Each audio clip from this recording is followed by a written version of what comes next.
Hey Encounter Church, over the next 6 weeks, our church is going to be going on a journey of reading the book of Acts, Acts of the Apostles.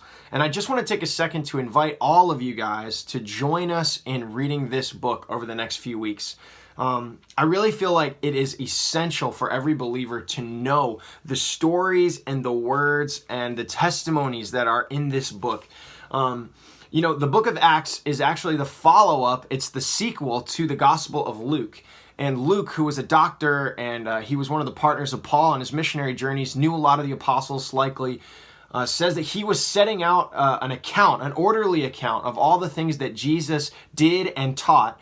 And then the book of Acts is actually a follow-up to the gospel of describing how Jesus continued to move by the power of the Holy Spirit in the early church. And part of the reason I think that this book is so important for us to be reading right now is because it gives us a window, a template into understanding what the early movement of the church looked like and what the church ought to look like in our day as well. It tells us, what did the early church look like when they got together? What kind of things did they do? How did the Holy Spirit move through them in power? What did that look like? How did they activate that?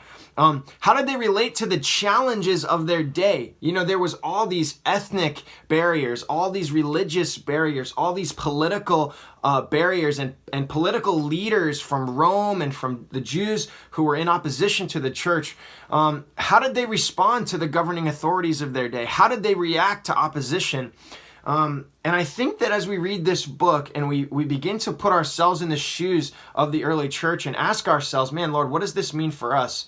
That it's going to be really informative for us in how do we relate to the challenges of our day? How do we walk in the power of the Holy Spirit? How do we relate to political authorities and leaders and even opposition in our day? So I really feel like it's going to encourage your faith, and I encourage you, we're reading about 5 chapters a week, to jump in with us for these next couple weeks.